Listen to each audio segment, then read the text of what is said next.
Everyone in some ways likes a drama, don't they? We pay attention to dramas.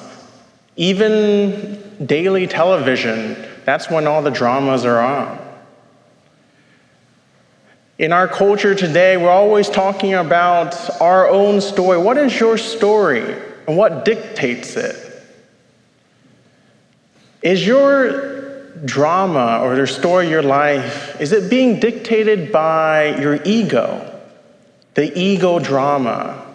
Or is it dictated by God, the theodrama? In today's readings, the first reading in the readings today, Israel is looking for a king, and it will be sent to them, but not a king to destroy, but a king of peace. That king is Christ. And in the gospel today, he reveals to himself his kingship, his relationship with his Father.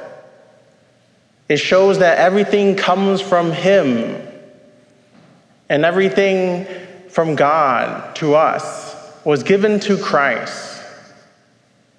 But Christ says, all those who labor and are heavy burdened, come to me and I will give you rest. That's all of us. That's all of us. In some ways, we're all enslaved to our own egos, our own sins. Think about the things we grasp for in life to make ourselves fulfill ourselves. Maybe it's status, money, sex, power. The little bit we grasp for is never enough.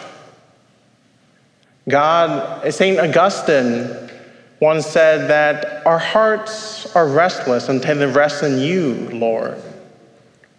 And he says that in every one of us, there's a God-shaped hole in our hearts that can't be filled with anything else but God. So it yearns for God.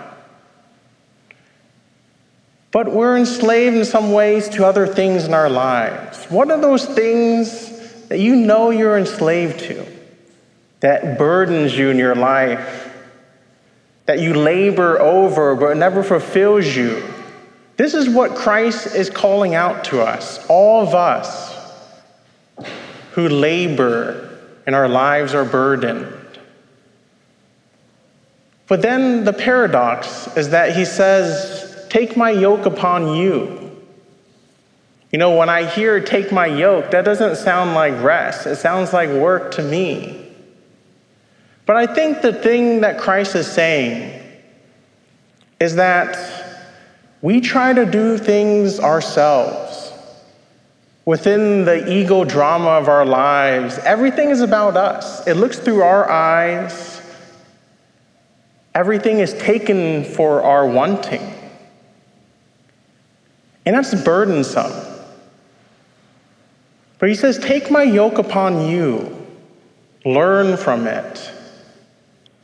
Maybe realize that our lives aren't all about us.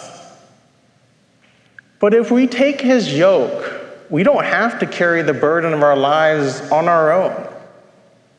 That Christ is the model. Actually, he's the one right next to us, carrying the load with us. And if we do that, if we trust in God's yoke and learn from it, it will give us the true peace, the true rest that we seek in laboring all these things we do in our lives. But what does that mean for us? It means,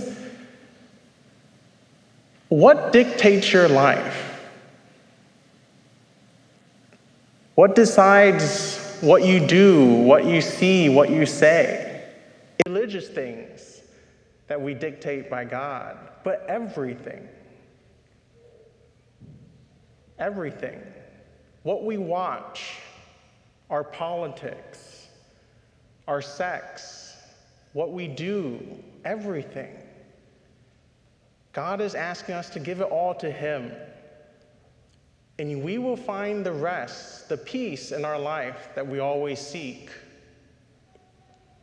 So if, as you come before the Lord today, where Christ is truly present before you, let us continue to ask the Lord for the strength and the courage to examine our lives, to see where the ego takes over in our lives, to ask the Lord for the strength to carry his yoke, the courage, so that we can seek the peace that we yearn for in our hearts. Amen.